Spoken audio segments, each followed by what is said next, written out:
Cloud9 and Team Liquid battled out for first place, while teams below them in the standings look to show they are contenders. Before the end of the first round robin, Gnar is out in the crowd ready to see whether or not TSM comes out on top today versus Clutch Gaming. Here you see that TSM lineup making their way into the studio. Bjergsen taking a look back. Oh. I believe he saw a puppy, and that's what elicited that response out of him. Of course, Clutch Gaming as well. You saw their roster just a moment ago. Hello, everyone, and welcome to the NA LCS Countdown, where for 30 minutes we break down the news of the day and share our thoughts on today's hype matchups until the timer reaches 0 and we jump into Game 1 Champion Select. Let's kick things off by checking out the schedule. The day kicks off with TSM looking to continue their resurgence versus Clutch Gaming, and then Team Liquid and Cloud9 meet to contest for the spot at the top. While the day concludes with Echo Fox versus Golden Guardians, where Ovally, Doublelift, and Biofrost will be cashing the game from the NALCS Lounge on Riot Games 2. We'll see how today's games affect where the teams rank, as we have Cloud9, Echo Fox, and Team Liquid all sharing first at 5-1, while Clutch Gaming and FlyQuest are sitting at 7 at 2-4. Now, looking at the first match of the day, David Lim of Clutch Gaming is excited to test himself against TSM. I think TSM was always a powerhouse, and they've been performing really well in scrims. So they're finally getting it together on stage. And I'm really excited to see how we do against them, because it's us against the top team, or what I perceive to be one. And I think we can beat any team right now, but at the same time, if we play poorly, we could lose to any team. So it'll be fun to see where we're at. So right now, there are things we're working on in our team play that we identified over the last 2 weeks. And a lot of that can be fixed through some of these structured communications or general team play issues that we're actually fixing. And I think once we're doing a good job getting it down, and once we get it down fully, we'll be at the level of the playoff teams. Well, claiming that they've identified some issues within the past couple weeks and working towards fixing them, I wanted to, as we pull up the lineup here for Clutch Gaming, discuss amongst ourselves where we might identify some issues for this roster. They look a lot like Envy in roster and in their play this year, because Envy was the team that could generally have strong laners, but didn't necessarily have the macro to close out games. And that's been Clutch this year, even though they swapped out the solo laners. Febiven has looked good in times. Solo has even looked good in times with the highest damage percentage on that team. But ultimately, you look at the standings, they're 2-4. One of the big differences, of course, is that Lyra is now one of the biggest underperformers on the team, whereas last year he was kind of the backbone for them. And so it's a little strange, because the biggest key for him was his consistency and always getting the team advantages. Now he's consistently losing them leads, which is a big concern. On the flip side, we've got the TSM lineup hot off of a solid week 3, finally finding some form here. Yeah, and the difference a week makes in perception, because this was a 1-3 team and Rome was on fire, right? But then they improved what looked to be a great deal, and I think a lot of that was just in imbuing Mike Young with a lot of confidence, because everyone else on this team was multi-time LCS champions, except for Mike Young, who'd played for barely a split in the summer of last year. So he was nervous in the first few weeks, and they claim that he's getting over that a little bit. I think that's something that people forget at times, is that he is still a relatively inexperienced player. There's just so much hype built up around him so quickly that the expectation for him is much greater. That matchup, of course, kicks off in about 25 minutes, but I want to turn our attention to the battle for first occurring in Game 2. That's Team Liquid versus Cloud9. Both of these teams are looking quite dominant so far this split. Right, and Liquid has 4 of the fastest games in the NALCS, so anytime you hear that number, especially in such a slow meta. With only 6 games played. Yeah, 4 of their 6, and 1 loss too, so it's absolutely insane how dominant they are when they're winning. Yeah, but you also have to look at Cloud9, and even though they've played longer games, they've been in control of most of them, and even the game they lost, they were in control for a good bit. They've taken the first Dragon and first Baron, and then also been the first team to get the 3 outer turrets in all 6 of their games. So that's a controlled level of dominance, right? So both of these teams are very deserving of their spot at the top of the standings. All right, so here's the thing. We dove into this matchup. We started looking at the lane matchups. All right, top lane, Impact versus Licorice. Ooh, this could be really good. Oh, but the mid lane, Jensen and Pobelter, this could be really good. But oh, wait, Sneaky and Smoothie against Doublelift and Olay, like that could be a featured matchup too. So we decided to just make a full-on report card for both of these squads. From top to bottom, Mark and Jat will choose which lane they're going to give the advantage to on which team. But as we roll through it, let's take a look at the top lane first, one by one. Yeah, all of these were actually very difficult decisions. I did side with Impact for Team Liquid in the top lane, even though Licorice has exceeded expectations by a wide margin. C9 has been putting a lot of draft priority on him getting good matchups, and that's paid huge dividends, whereas you look at Impact, and he's just performed on his stable of champions in a very solid way. So not really that regular season fall-off we've seen from Impact in years past. Moving right along, as Mark had agreed on the top lane, I want to take a look at the jungle. I find that both of you are looking at Xmithy once again. Yeah, and he was a almost MVP candidate last split. He's continuing that performance into this split, has looked absolutely fantastic. Sven has had a nice resurgence on C9, but you still see some of the issues cropping up that he had on TSM. Dies sometimes in positions he shouldn't, some risky invades, and so overall, just Smithy outperforming him over the course of the early season. All right, moving right along to the mid lane, I find a difference in your guys' awards or accolades, as you will. So explain to me this one, Mark. It looks like you're going for Pobelter and Jensen. I think both sides of this argument have a lot of validity. Jensen, even though he hasn't had as impressive of games, I would say, as Pobelter did last week, I'd say Jensen's shown a level of consistency this year, which in the past years he was kind of tasked with hard carrying the team. I'm not willing to say that he can't do that. It's just C9 hasn't needed him to do that this year, and I don't think he's had bad games, so I give the edge to Jensen, mainly historical. All right, Mark, what's the reasoning behind Pobelter? Because this split, Pobelter has kicked in the door. He's like, look at me, I'm smashing everyone. I'm #1. Yeah. And I think in a lot of ways, he has been the best performing mid laner in the NA LCS. And while I absolutely agree, historically, Jensen the better player, maybe in lane, even still the better player, but Pobelter has this unbelievable knack to find the plays with his team. His coordination is top tier. Well, and if he comes out ahead in the matchup today, that'll do a great deal in service of his MVP candidacy as he's thrown it out there. Moving right along to the bot lane, we have Sneaky versus Doublelift and Smoothie versus Olay. We're going to kind of group these up, even though we are going to award them separately. Yeah, I believe Mark and I are in alignment on this as well. Smoothie has the edge in support, and then Doublelift has a very slight edge in 80 carry, I would say, over Sneaky. And you look at Doublelift's numbers so far in working with a new support. Absolutely crazy KDA, CSD, all the stats, as well as the team playing around him very heavily. And then when I look at Smoothie, he's been the initiator and shot caller for Cloud9, so it's hard to put Olay over him. I think Doublelift has this ability to smash people who are under him and then doesn't quite perform as well against equal competition, but Smoothie is super consistent the entire time. The thing is, in North America, Doublelift has been obliterating people this season with the extra support from his team. So here's the thing. You look at that chart there. You see 7 check marks on the side of Team Liquid, and you see 3 on the side of Cloud9. It makes it look like a very lopsided matchup. I want to give you guys an opportunity to kind of curtail that and explain where you feel the weights lie. I mean, you look at my check marks, and I got 3 on one side and 2 on the other. So I still think it's an incredibly close matchup, and this is just kind of where I'm guessing the roles would fall coming in. But one player overperforms. There's a draft mistake. Something different happens. This is anyone's game, and it's the reason the teams are tied for first. Yeah, I think that's the thing, is any of these can flip-flop, especially with how close they are. It really depends on draft. If they get a good top lane matchup, Licorice could potentially beat in Impact, and then suddenly it's like, oh, well, who was it worth the check mark? And Sneaky's definitely beaten Doublelift a few times. Oh, yeah. Very much so. Now, the only role that there was disagreement on was that mid lane, but Jensen believes the answer of who's best is clear-cut. Historically speaking, I've always smashed Pobelter whenever I played against him. I don't think there's a mid laner that I've had a better record against. It's always been fairly easy when I play against him. So we'll see how it goes this time. But I do think he has improved a lot and he's playing a lot better. But it could also just be because he's playing on a stacked team. But I think he is really improved though from the past splits. So I think he's a good player now. Well, Jensen's recollection of the matchup is that he smashes it every time. But if we go ahead and dive deeper into it, look at some historical data and current data, let's see what we find. Listen, laning stat-wise, he's absolutely right. That's a huge CS difference of 15. He has better kill participation, kill percentage, damage percentage. But the wins actually fall for Pobelter. Pobelter is 17-12 all-time against Jensen. If Jensen is curious, it's Froggen who he has the best record against. He's 14-1 against Froggen when he was win lane, win game. It kind of highlights how important the actual team play is. Pobelter's always been on great teams, and he is a part of those teams, so he deserves the credit for being on them. But, you know, someone like you said, Froggen, who's obviously a great mid laner, having the best win rate against him. Echo Fox has struggled in the past, so very team game still. Now, for this game, in lieu of looking at win conditions for each of these teams, I want to look at one of the more nebulous aspects that goes into a matchup, and that is champion slack. To give us a crash course on team comps, though, here's some insight from a couple of experts. Everyone plans as much as they can, or as much as they can, like, physically think.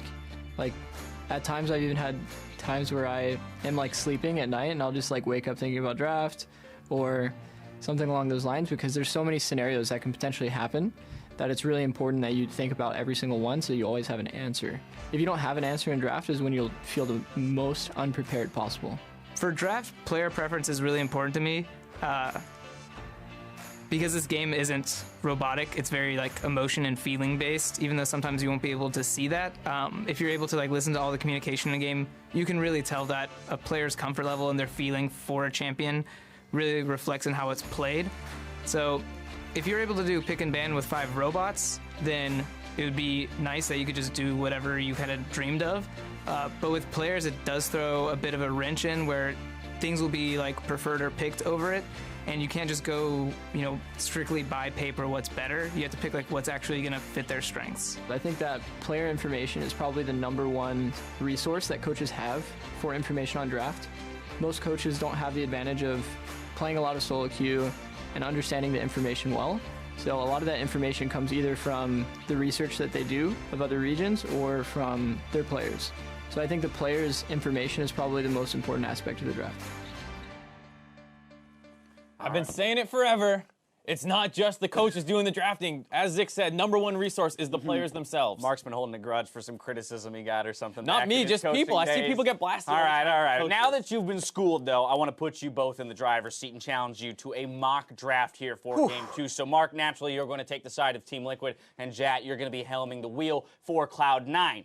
Now, as we jump into this, I want to throw a couple caveats, just because as you heard from the experts there are certain things that we don't have access to before we jump into this. Jad, if you want to talk about that. Well, one thing when I talk to other coaches is scrims within the week are super important. During the draft phase, you're asking your players if this matchup is okay. You're planning with your players. You have a lot of other inside information that we're not working from. So what Mark and I tried to do separately was study the drafts, study the champion pools, look at the meta, and try and figure out what we would do if we were in the shoes of these coaches today for that draft. And, of course, you won't have player input in the moment, but as we get into it, let's throw Champion Select up onto the screen. The first ban phase has already been submitted. That was submitted offline, but done live with each other. Yeah, and this is a cascading effect, so the chances that this is likely the draft are pretty low. I saw C9 the last 2 times they were on red side triple ban a role, so I identified Impact as the most bannable role, which is why I ended up doing triple bans of top laners. Mark, with that, a lot of OPs are left up, so my first pick is Zoe.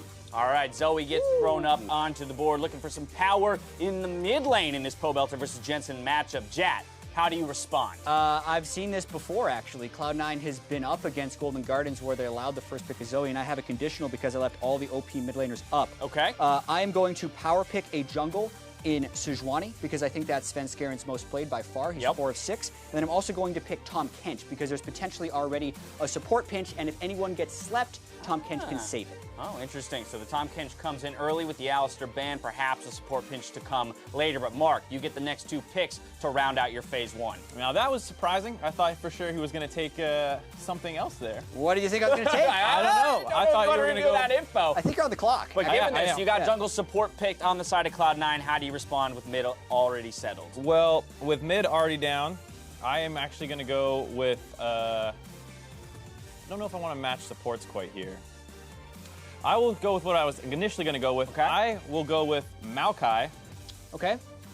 Because there's already enough top lane priority taken down, so I want to get that pick in there before Jat throws any more bans. Something stable for Impact. And he has a relatively limited champion pool, so I appreciate that part. Okay. And then in the jungle, I will actually match with Zac right away. All right, and picking up that Zac. So a couple big tanks for the side of Team Liquid. Plenty of initiation. Jat, you get one final response before we move on to the next ban phase. I'm going with Ryze.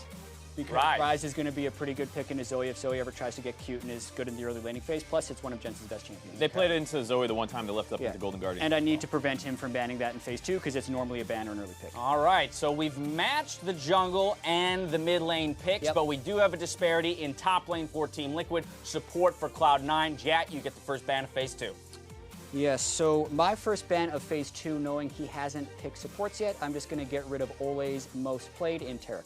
Taric goes off the table, looking to pinch that support pool. Mark, as you watch that support pool dwindle, how do you respond? Don't even worry about it. Ban that Jace out. Ban the Jace. Okay, we're not giving Licorice an opportunity to get ahead. No, he's played a lot of carry matchups. It's actually all he's played so far. Hasn't played into Maokai yet, I believe, and he hasn't played Jason too. It was playing the Gnar, but a lot of those are already taken off. All righty, Jat, one more ban. I am going to continue to get rid of Ole's playmaking. So there's already Alistair. gone, with Tarek gone. The normal ban, I think, would be Braum because it's most played, but I'm actually going to go for Thresh. Thresh ban, that was going to be the one other thing I would have suggested, but Oh. Thresh ban coming through, leaving Braum up here.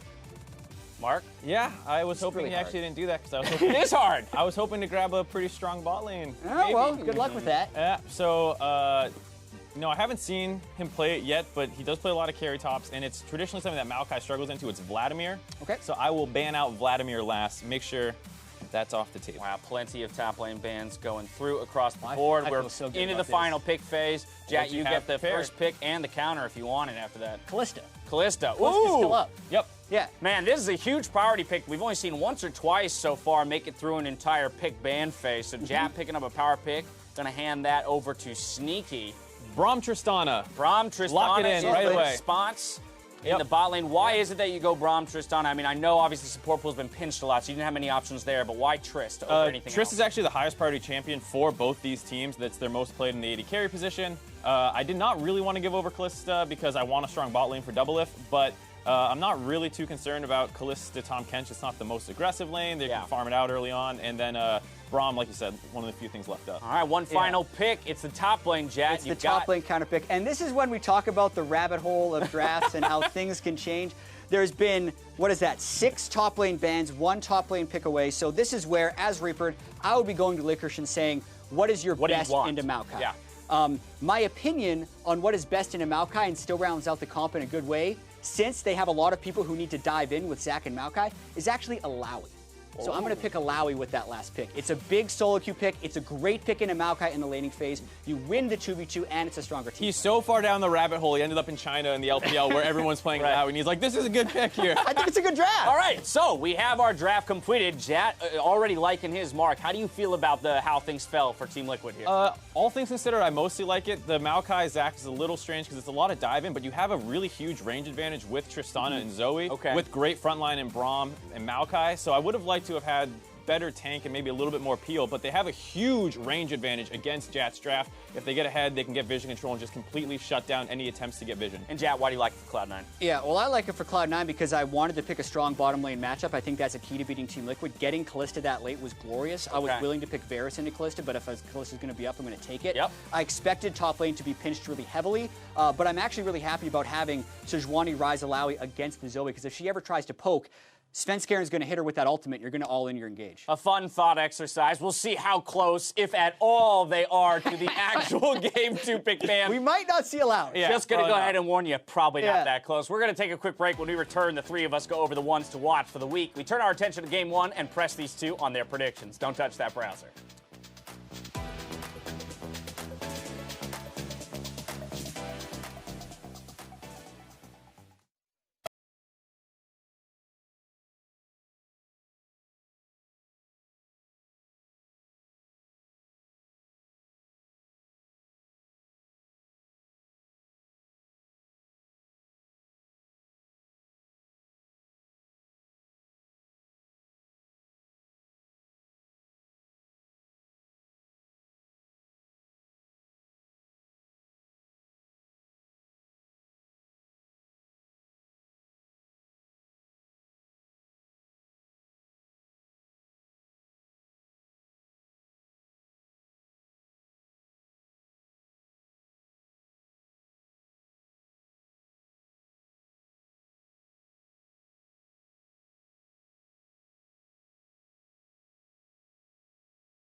Welcome back to the countdown. We're minutes away from Game 1 champion select, and before we turn our attention to that game, it's time to tune in to this week's Mic Check. Let's take a look. Oh my god, my KD is so good. As per usual. My KD is so good! I hope that goes on Mic Check. So people will call me KDA player. Hello, hello, hello, hello. Is that okay? Yeah, hello, hello, hello. I'm ready to go right now. Hello, hello, hello. Dude, these fucking hands are so hype. I love it. Hello, hello, hello. What is that? These hands are so hype, bro. Just keep them. Check it out. Woo! Yes, no flash, no flash. Oh, wait. I'm TP. Yep. I'm coming. I'm looking. Flash, I think. Okay. Nice. My bad. Peter, I'm sorry. Nice. My bad. Peter, I'm sorry. I think it's going. Go, keep it, fine. Nice. Oh, good shit. Defender. Run away. Hello. Are you okay? Yes, I'm just testing my microphone. Good. You're just saying hi. Test it to yourself. I'm gonna give this guy a massage so you can go into the game. I'm ready to go. This massage chair. How many of you have Gathering Storm, by the way? I have Gathering Storm, actually. Really? Okay. All right, win condition, 60 minutes. If I'm Zach, I'd need four TPs on my team to TP to every Bob, so I come back as healthy as possible. Oh, shit. That would be insane, dude. End the game. Mike, jug, baby! Hit the tower. Oh, shit. Holy shit. Hit the Nexus. Mike is ripping at LCS, finally. Nice! Always fun to get a listen in on the shenanigans that take place on stage. Time now, though, to highlight the players we think could make or break their matches this week. Here are our ones to watch. In Week 4, they are Fly, Pobelter, Cody Sun, Lyra, and Haunser. First up, Fly. He's going to be making his 2018 debut in the NA LCS. This was FlyQuest's intended mid laner. He did play in the Challenger Series last summer, was pretty impressive in that, and it's going to be interesting to see how he can perform now that FlyQuest is on a bit of a losing streak after last week. Right, they had this boot camp that went very well for them. He was a part of that, and everyone was kind of hyping them up in the preseason, and then next thing you know, the visa issues, and if that synergy still exists is a big question. Yeah, had to struggle for through the first couple weeks here, but finally with their intended roster, we'll see how they turn out on day 1 of the weekend. Next up, we've got Team Liquid's Pobelter. This guy has been on a tear. Absolutely, he's making his kind of MVP campaign. He's got everyone calling all the neighbors, let everyone know, talk to your representatives, elect Pobelter. He's the best player in the mid lane right now, at least in terms of performance. Is he in my district? I don't know. You have to check. North America, yes. Yeah, Should I vote for him? Yeah, you can. But yeah, he's a fantastic player, having basically a career split thus far, and if he wants to see if he can keep that up, and he's a linchpin kind of for Team Liquid in that mid lane. Yep, very much so. He's got a tough task ahead of him today, though, against Jensen. Moving right along, we have 100 Thieves' Cody Sun. Yeah, and when I look at this guy, his stats don't actually match his eye test, which is why I want to watch him so hard.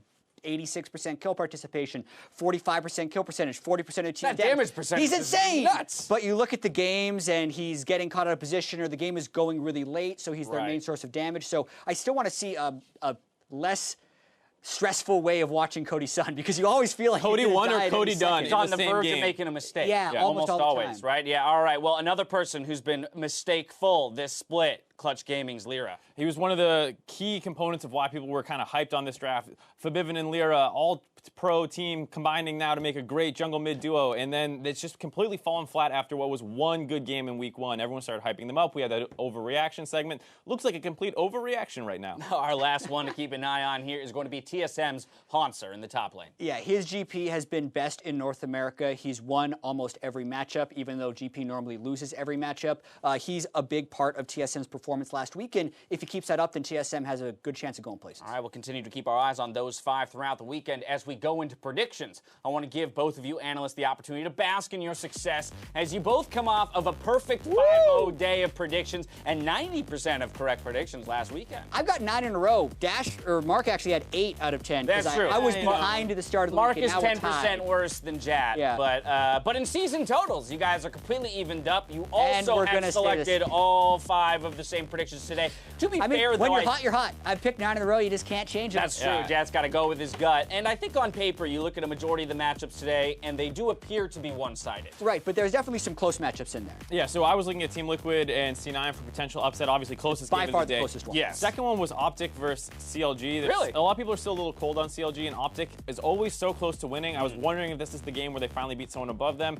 Doesn't quite look like it. A bit of a mismatch in the top side of the map. Yeah, I'm never very confident after predictions. So Yeah. it's all a fake. That's the way I want it faking to out. be. I want you guys to be second-guessing yourselves all season long. All right, about 2:30 left on the clock before Champ Select. Let me get your win conditions. Jat, you're going to be taking TSM. Mark, you're going to get Clutch Gaming. Jat, you go first. Yeah, so I think TSM, even though they're only one game ahead in the standings, are pretty heavy favorites coming into this one. But I think the best win condition for them would be to play through the bottom lane. Looking at the way Bjergsen is playing this year, he's very good at generating small advantages on his own. And Haunter's very good at winning even in losing matchups. So I think for Mike Young, farm the jungle, path around bottom lane, and it's almost an easier victory in that sense because you're expecting Haunter and Bjergsen to be able to fend for themselves, and you snowball around the bottom lane so they can make plays with the tank support and a Fed 80 carry. All right, many paths to victory. The one with least resistance is the one through the bot lane. Mark, what do you think of the Clutch? They have a tough road ahead of them, and for me, it's going to be win the early game. And that sounds pretty indescript, but if you look at their gold graphs, they almost never have a solid lead. I think the biggest one I saw was 800.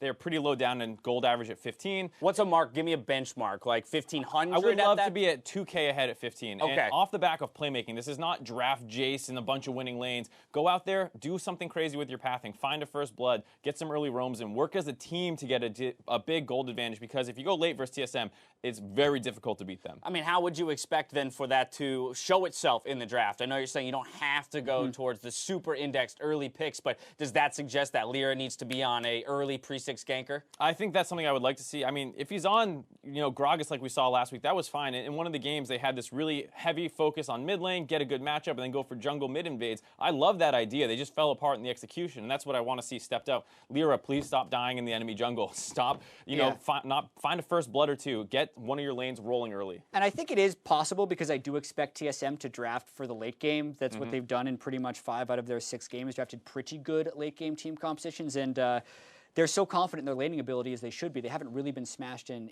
lane in many of their games that they should continue to do that. Yeah. All right, well, there you have it. The win conditions for both teams. That's going to do it for us here at the desk. It's time to get the day started. So let's kick it over to the casters to get into game 1.